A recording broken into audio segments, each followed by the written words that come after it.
I can't necessarily explain it, and I don't even really feel the need to, but Spike Lee remaking an Akira Kurosawa film feels like the most Apple TV thing ever. I got into this by myself. I'm gonna get out of it by myself. Where's my money? I got the 4-pounder sitting right here. Don't try nothing funny. Okay, so I did my homework, and yesterday I watched High and Low, the Akira Kurosawa film that they're remaking here, and let me tell you, it was an epic in all but name. It basically invented the modern crime genre, had some phenomenal dialogue, and is a masterpiece of cinema.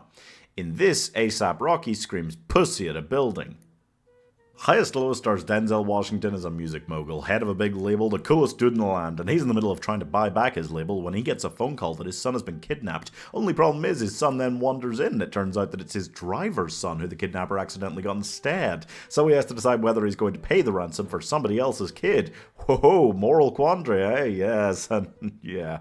The only problem is that not only is Denzel's character not nearly as sympathetic as you would kind of need to try and make him for this to work, but also all the rest of the cast is totally bizarre. Jeffrey Wright as his tough-talking ex-con driver. In every situation, in every role he's ever been in, including this one, Jeffrey Wright couldn't seem more like a mild-mannered gentleman, so it just seems so insane to see him trying to play that role, and he is shoehorned into it in the worst way imaginable. I've never seen a case of an actor being shoved into a role they don't even remotely suit worse than that. It's crazy. And then there's ASAP Rocky as the kidnapper, who every time he's on screen I want to die. I can't want to lop off my ears having to listen to him actually trying to act. It's rough. I did not enjoy that at all. But the thing is, despite all of that, despite all those issues, overall, this is still just a really not good film. No, it's bad. This is just a bizarre thing. They cherry pick the weirdest stuff to keep from the original film. Not always the worst stuff, just the weirdest things. Denzel, I mean, his character, yeah, he's not as sympathetic as the original character. Maybe that is because he promised his wife previously that he was about to retire, and then he goes behind her back to sneakily try to buy back his company and get super busy all over again. And it just feels like, oh yeah, he would just be retiring basically, and then spending more time with his family like he already promised them if he did pay the ransom money here, so is it really that big a deal?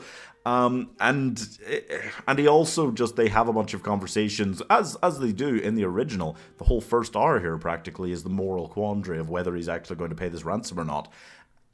And the problem is, in this one, instead of having like deep, meaningful, morality-based conversations, there are multiple people who tell him, hey, you know, you're going to get cancelled on TikTok if you let that kid die.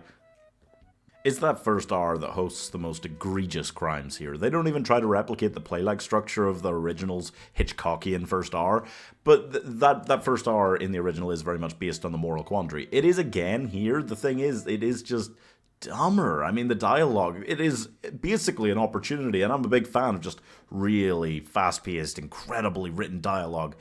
And it feels like I don't know what they've tried to do here necessarily. It feels like they've tried to make a modern film with dialogue that Spike Lee was using in the 90s and is just trying to pass off still, but about a situation that feels much more like a 1940s play type thing. And the result is just awful. I really dislike most of the acting here, despite really liking a lot of the actors. How you feeling, champ? Like a chump. I mean, trying to make Denzel this like conflicted character, he's always a family man. The original, he was this great family man, this like good businessman trying to like get the right practices back into his company, and that's why he was trying to buy it. In this one, Denzel like threatens a lot to beat up his own child for speaking up to him about, yeah, you should do the right thing.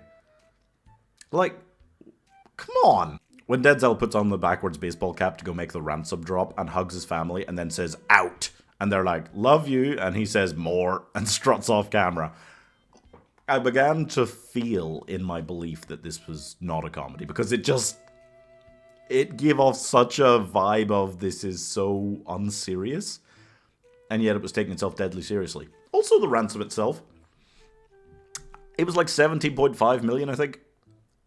And I mean, that's obviously not chump change, but in modern day America, if you're bringing this story about the rich and them having to deal with morality issues to modern day America, how are you not tackling the billionaires instead of like a 10 millionaire? That felt like a strange, it felt like it was that was indicative of how much they had like an opportunity to do something here with this and really just wasted it. And honestly, the original film is good as is.